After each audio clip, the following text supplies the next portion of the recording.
Hey everybody, it's Ryan here again, back with you for a coffee tutorial. Just wanted to talk to you guys a little bit about the Chemex brewer. Some of you I've talked to a little bit about brewing with the Chemex. Others, maybe you've never heard of the Chemex. It's a pretty interesting brewer. It's unique in that it is both the carafe and the brewer. It is the vessel which holds the coffee and also the vessel through which the coffee gets brewed. So it was created. I'll just give you a little quick history. It was created, I think, in the 1950s by a chemist, a scientist, someone who apparently was drinking really bitter coffee all the time and decided, I'm going to put an end to this. And instead, because probably at that time there wasn't much of a specialty coffee market where you could get coffee that probably doesn't have that much bitterness or those really astringent qualities or whatever he was trying to get rid of. But nonetheless, he was a scientist. He was probably addicted to coffee, and he wanted to, as any scientist would, find out the best way to do something. And so he came up with this brewer right here called the Chemex, and it kind of has like a sciencey look to it, right? Kind of looks like a beaker. I kind of wonder if he also like blew glass and made his own beakers and stuff like that. I don't know. Look it up. Comment about it. Let me know if you find something about whether or not he could blow glass. Anyways, so this is the Chemex, an attempt at making a superior cup of coffee. Does it make a superior cup of coffee? That is the question, and we can kind of talk about what makes it superior and what makes it maybe less ideal for brewing coffee. It has its pros and cons, just like every brewer. The Chemex uses a special filter. That's number one. It takes, it's basically this big sheet of paper, and I'll see if I can unfold it here. It's just a big square, and it's thicker than your typical. You probably can't tell by looking at it. Maybe you can, or by listening to it. You know, it's thicker than your typical. Well, I don't have any other filters back here, but your typical filter. And so that's number one. It's folded twice into a smaller square, and the way that you use it is you pull back one of these layers, leaving 3 layers on the other side. So you fold it back, and you insert the paper filter into the Chemex brewer. Now, when you do this, you want to make sure that the 3 layers right here, these 3 layers are facing towards the spout. Otherwise, you're going to end up with a really clogged filter where the water is not flowing through, which that's actually one of the downsides to the Chemex. For a pour over coffee, you want it to be extracted within like 3 to 5 minutes.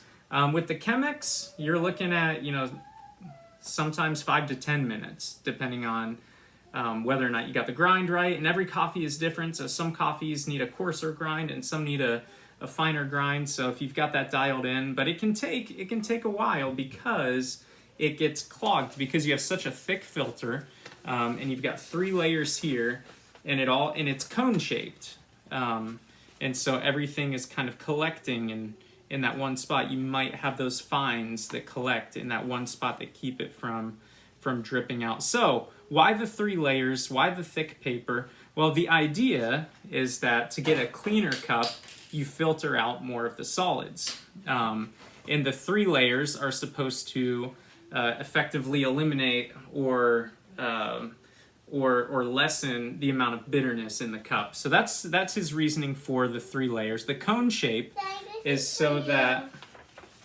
my daughter made me. No, it's upside down. Oh. My daughter made me a picture. I hope you all like that. It's a very special moment right now. Everybody want to say hi to Rose since she's right here? Everybody say hi to Rose. This is what we do. This is what we do. Rose comes and says hi.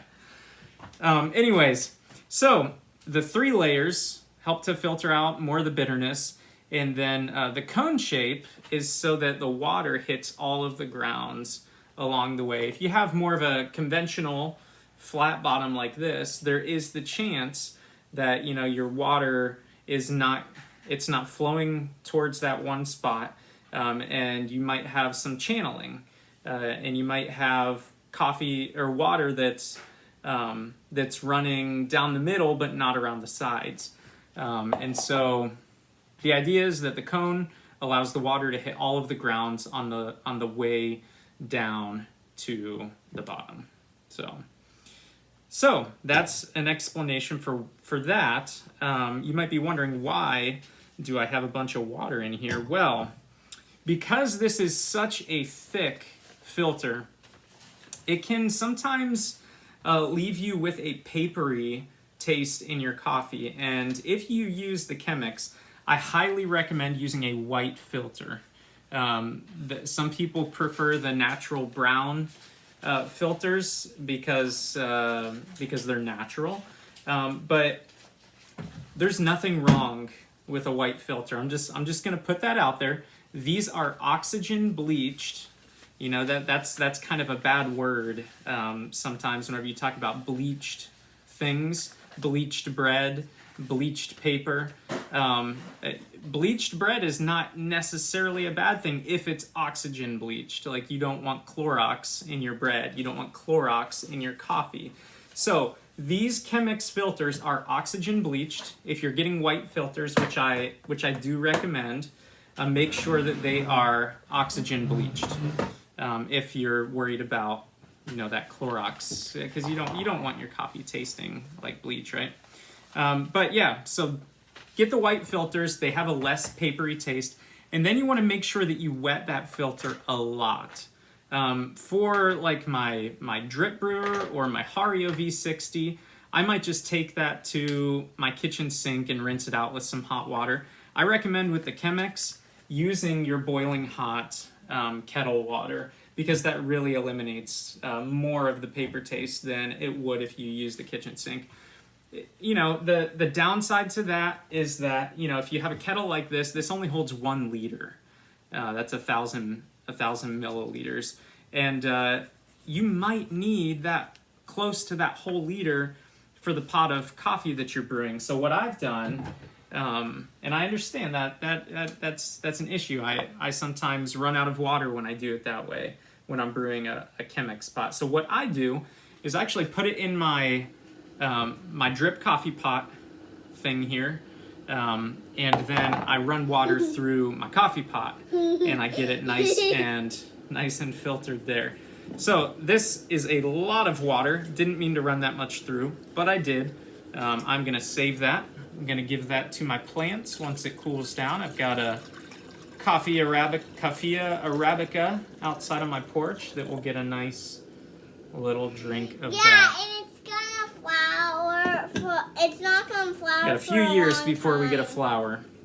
And then we can get the seeds out. Those are these. My 5-year-old knows more about coffee than yours. It is very true. Because my dad likes it. Yes, her daddy does like coffee. And that's him. I'm her dad. So we put the filter in here. Make sure you put those 3 layers spout side so you don't get an intense amount of clogging. And you still might get some clogging. There's no guarantees here. Some people like to take chopsticks and stick them in the sides here. That kind of allows more airflow.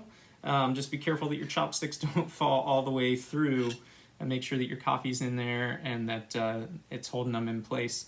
I'm gonna go ahead and see this Ethiopian coffee that we're about to brew, which, by the way, I have 1 bag of roasted Ethiopian coffee left, marked down on clearance. So $15 bag, you get it for $12. So let me know if you want that last bag. Reach out to me and I will hook you up. So we've got a nice light roast Ethiopia here. We're gonna go ahead and grind that up. I've got 40 grams of coffee here, 40 grams. So we're gonna go ahead and grind that Bye! right into the Chemex.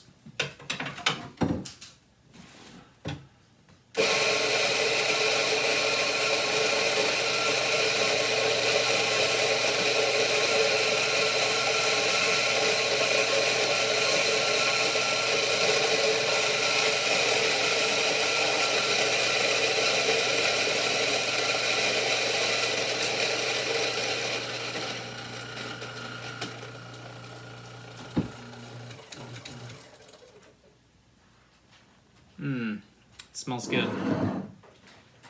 So, let's see here. Get your trusty scale. It's the best way to brew with this device. And when you do your grind, you're going to want to make sure that you do something coarser than what you would normally do for your drip coffee pot or your V60 pour over. Just because of the clogging that tends to happen on these things. I'm going to make sure my water is hot here. You want to talk to him for a minute, Rose? And we have, like, lemongrass. You have lemongrass and stuff. And we have a farm. We don't have a farm. We have hobby plants. A garden, and fruit trees. All right, so we are looking at a 1:15 ratio for this brew, for this nice Ethiopian coffee. It's floral, citrusy. It smells good. Rose says it smells good. You can trust her. She's a kid. She doesn't lie. All right, so we're gonna start our timer. And when you first pour the coffee, and actually I'm gonna make sure the grounds are level. Always make sure the grounds are level. I like to use a chopstick and put a little dip in the middle. That's what I like to do. Rose likes to help me with that. So we're gonna start our timer, start pouring, cover the grounds entirely.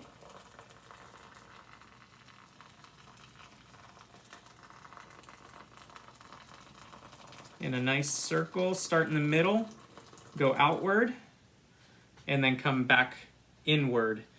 Now I've got some bubbling going on right now. You can't see it. For that, every time you see bubbles in your coffee, that means that some of your grounds are getting wet and they're releasing gas. There is CO2 contained in here. That is really nice. Very limey. So we let it bloom for about 40 seconds. I prefer a 40-second bloom from the time you start pouring. And then you start pouring again. So I put 40 grams of coffee in this filter, and I am running 600 grams of water through here. And here's what I'm making. I made a Christmas tree with Daddy this morning. Back around. Yes, we did. We got up nice and early this morning, didn't we? And I made a little ornament just now. It's a triangle. I like crafting with my papa. Now you might have noticed that I stirred the coffee with my chopstick. That was just to make sure that all of the grounds were nice and wet. Now you don't want to overfill this when you're doing the brew. You can kind of see how far I've gone. I think Chemex recommends not going more than halfway above. After your first pour, you might just do one more stir to make sure everything's nice and wet. I saw a little bubble. And I watched Star Wars today. And it's the last episode when Darth Vader turns good. Legos. Star Wars Legos. Yeah, because I'm 5. She's 5. I'm 30, 35, 30, 4. 34? Yeah, something like that. In my 35th year. So we're just going to keep pouring. You can see that it's a very slow brew. And if you're not using the chopsticks, you can kind of just lift it up out of there. You can see it flows a little bit quicker that way. Look. Oh, there's my mama and Sissy. You want to turn the camera Someone down? just woke up. Maybe Whoops. you want to show? Okay. Here's what I Swirl just- there. Here's what I made again. Another one. I like really crafting because I always get into craftivity. Okay, we're at about 450. We're gonna go ahead and pour the rest in here, see if we can get it all in. Start in the middle, out to the sides, back to the middle. Out to the sides. And pour your last little bit just straight down into the middle.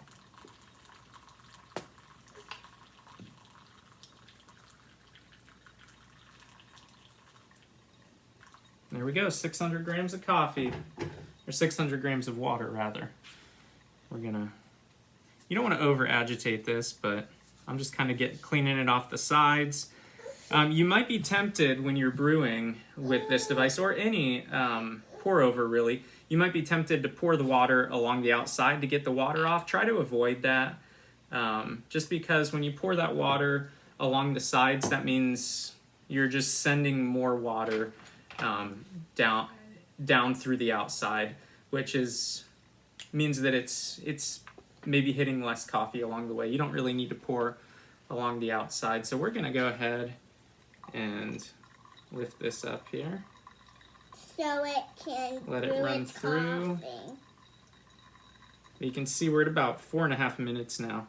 And now this, like I said, this Ethiopia coffee, it tends to clog a little bit more, even when I'm using my pour over. When I'm using my pour over, I tend to have to grind it a little bit coarser than I would for some other coffees. What else should I put on here? So sometimes when you do that, you might need to use a stronger ratio if you have a coffee that does that, and if this is a light roast, pretty thin body. So you can kind of play with the ratios, use a little bit more coffee to thicken up that mouthfeel, make it feel a little fuller bodied than what it actually is. But it's got a lot of flavor. It's really busting with flavor. So this one really shines as a pour over. Chemex, V60, Melita Wave, whatever you use. So we're looking at about 5.5 minutes here on our brew. Usually with the Chemex, if I can have it through within 7 minutes, I'm happy with that. I'm okay with that. And Daddy loves coffee. And he likes his coffee plant. yes, if you have a coffee plant, you have to love it, or it won't Yep. grow well. Yep, and it won't. Got to show produce- plants love. Yep. Mm-hmm. Look, Daddy went on. I see that. Putting some ornaments on it. This was an accidental Christmas tree we made this morning. Mm-hmm. Yep. We were trying to make a snowflake. But a Christmas tree's as good as a snowflake. Yeah. Yeah. Because it's Christmas time. Yeah, it's Christmas in July. Don't you guys know? All right, so here we have it. We're at about 6.5 minutes. I've got a little bit of filtering to go, but there it is. That is the Chemex brewer, and if you're interested in it, go look it up. Have you brewed with the Chemex before? Do you like it? Do you not? Make some comments. Let me know how you feel, and yeah, always drink good coffee and stay safe.